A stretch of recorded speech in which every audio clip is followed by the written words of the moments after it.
прошлом видео мы упустили из внимания, как добавить коми-буквы для распознавания книг на коми-языке в программе FineReader.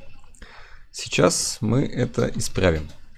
Для того, чтобы добавить коми-язык, достаточно нажать на флажок выбора языка, нажать на кнопку «Выбор языков» и добавить новый язык. В это же меню можно перейти и с помощью другого способа, нажав кнопку «Сервис», «Редактор языков». Дальше нам нужно нажать «Новый язык». Нажимаем сюда и выбираем язык на основе русского языка. Нажимаем кнопку «Ок». Дальше набираем название нашего языка. Так и напишем «Коми». Базовый язык русский у нас остается. И теперь нам нужно добавить недостающие буквы. Для этого мы нажимаем на значок 3 точек и выбираем те буквы, которых нету в русском языке, но которые должны быть в коме. Это латинская «и», большая и малая, и коми-буква «э». Также большая и малая. А затем нажимаем «Ок».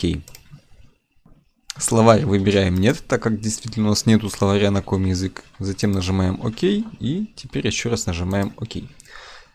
Теперь при распознавании текста мы можем выбрать здесь коми, русский и английский языки вместе.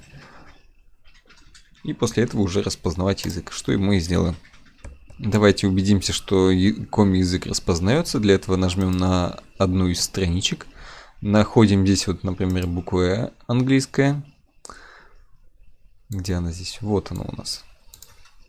И здесь вот попробуем найти ее. В данном случае эта буква не распозналась вот в этой строчке. Зато мы видим, что здесь она прекрасно распозналась. Так же, как и здесь.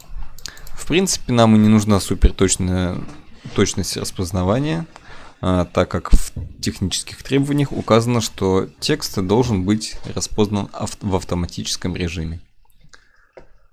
Этот язык сохранится автоматически, поэтому после сохранения документа мы можем просто закрыть программу, и все настройки у нас останутся.